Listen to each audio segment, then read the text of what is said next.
From Unit three's assignment, chapters 6 through 8, what I found really interesting was in chapter 7, the forgetting portion of the memory.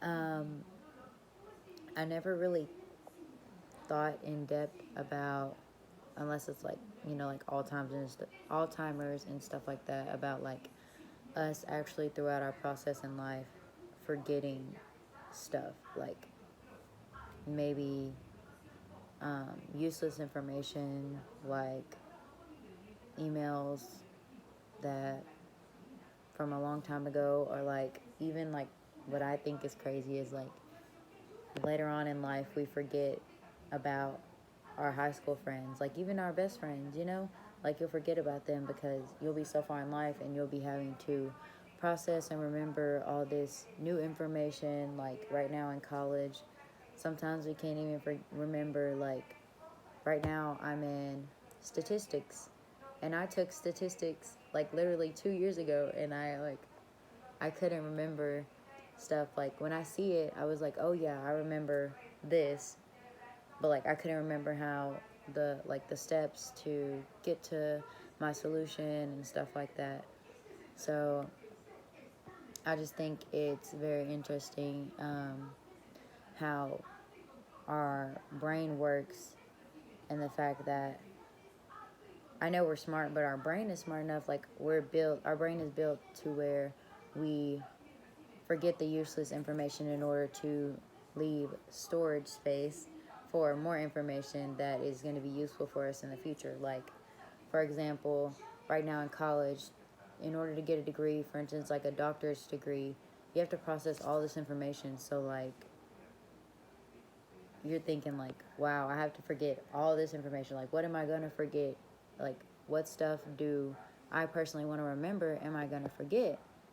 Because you have to process all this information in order to continue on. Like the Russian memory whiz, he ran out of memory, which is crazy. Like, we're not computers, but it's like our brains are wired in this certain type of way that just makes you look like, wow. And it's like whenever you're a baby growing up, you're learning all these things. You're learning how to walk, how to talk, how to read, stuff like that. But you can't remember like general memories, like your first birthday party and stuff like that, without a picture.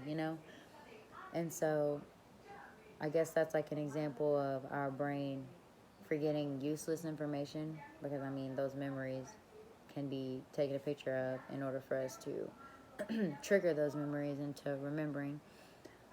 So if y'all ever seen that episode of SpongeBob where he forgets the Krabby Patty secret formula, and so he has to go back deep into his memories to remember it, so it goes into his brain, and like it shows like a whole lot of mini SpongeBobs looking through like files upon files, like looking for the information that he needed in order to succeed in his job.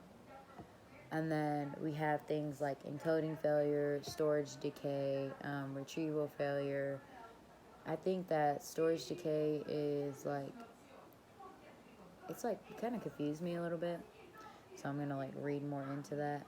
I guess like because it was saying like people studying Spanish as a foreign language showed this forgetting curve for Spanish vocabulary compared with others who had just completed a high school diploma or college Spanish course. People 3 years out of school had forgotten how much of what they had learned. However, what they remembered, then they still remember 25 more years later. So it's like whenever you're getting out, like studying the foreign language, you're like, your brain's like, oh crap, like what's going on? And then later on, you actually remember it. So I guess that's kind of like what storage decay is saying. But overall, I think that our brains, when it comes to the forgetting portion, it's crazy because like we don't think about that stuff. And actually like reading into it, you're like noticing it's like, holy crap, like I'm actually forgetting stuff from not even like last week. You could remember something from last week today, and then a month later not even remember it. So I just think that that's very interesting in this unit's assignment.